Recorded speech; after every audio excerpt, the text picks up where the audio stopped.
Chiesa ortodossa russa dell'impero zarista. Messaggio del sovrano patriarca Zosima, il profeta Elia. Lo Spirito Santo è la mia guida. Parte 39. La persecuzione è santa per noi. Signore benedici.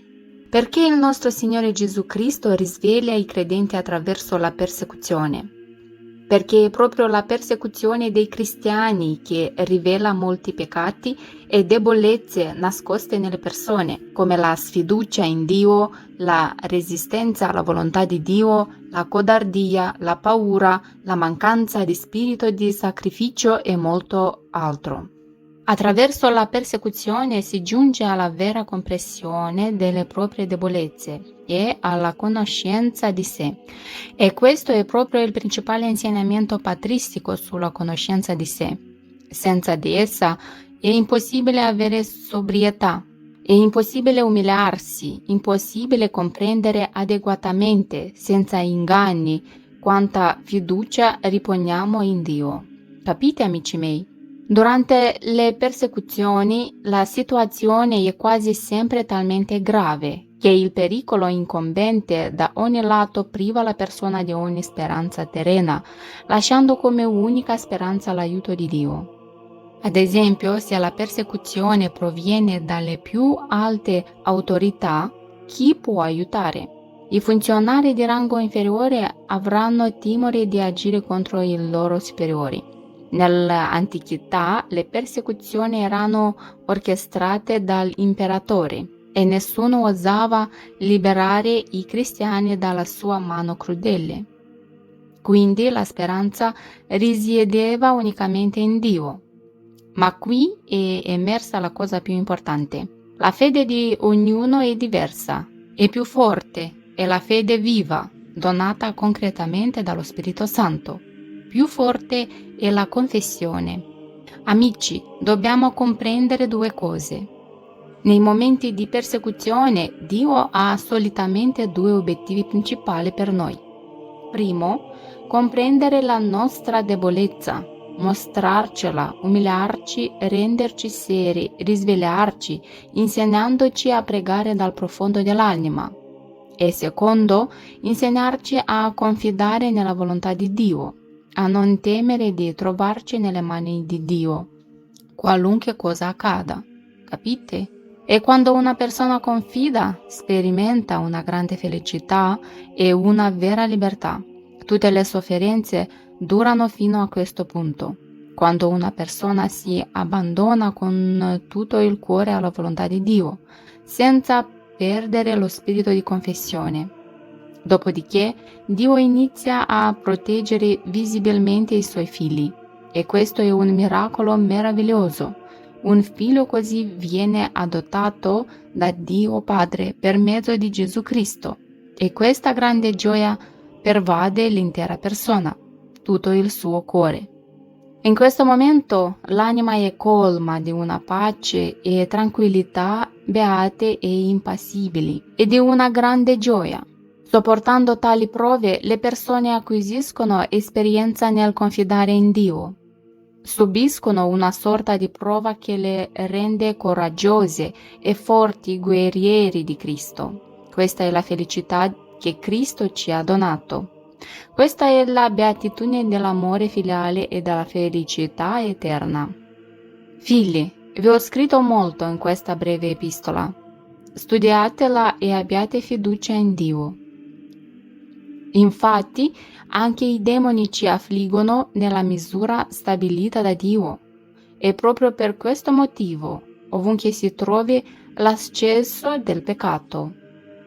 Perciò la persecuzione fa santi coloro che si sottomettono a Dio e benefattori coloro che perseguitano. Certo, i persecutori saranno condannati come autori del male, ma il punto è che il nostro Dio trasforma anche il male in bene. La persecuzione rivela il vero credente e esalta il suo nome, perché se il nostro Dio è glorificato dalle opere e dalla confessione, è proprio nella persecuzione che si rivela la vera opera di pietà. Il nemico stesso, senza rendersene conto, testimonia la Chiesa di Cristo proprio attraverso la persecuzione.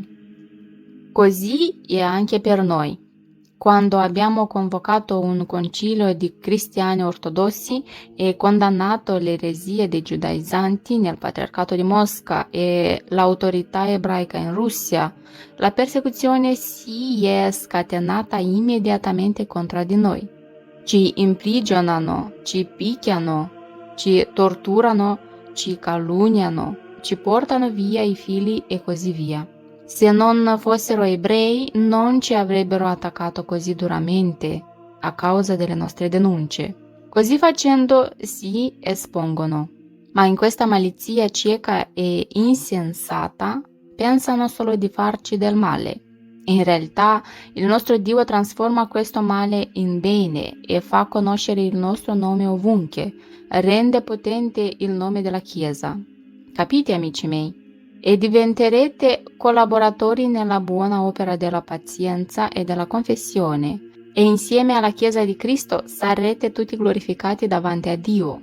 Durante le persecuzioni per la fede ortodossa è commovente vedere come Dio si prende cura di noi, poiché Egli stesso viene a fasciare le nostre ferite, perdonandoci, confortandoci, ammonindoci e adottandoci.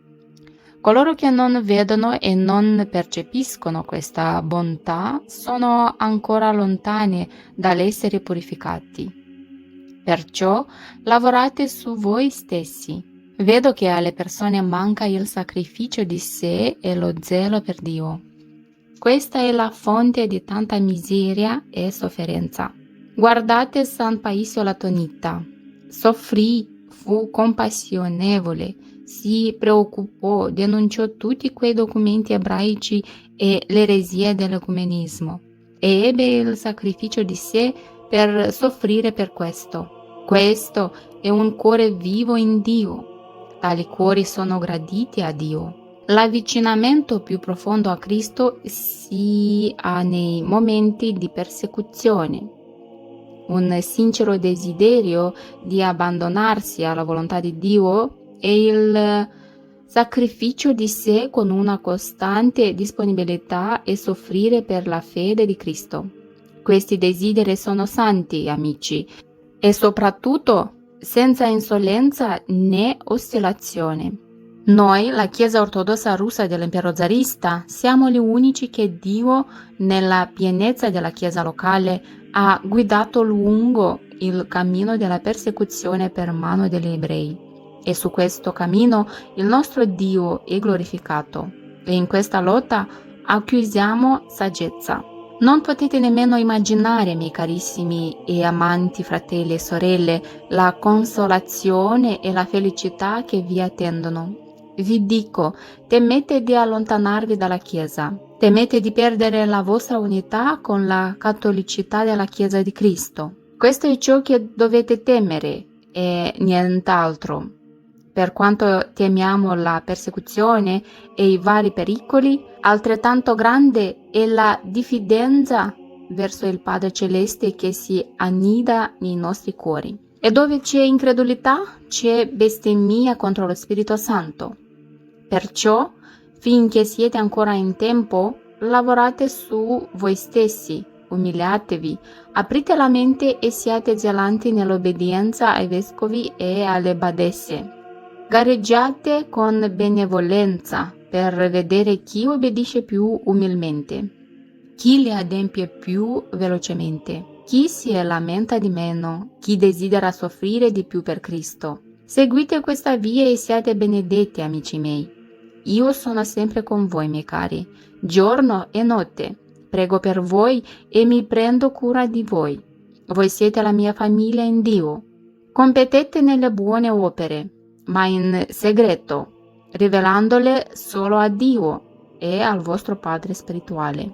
Salvatevi e ricordate, nella misura in cui la persecuzione vi tocca, in quella misura siete salvati. Con Dio, sovrano Zosima.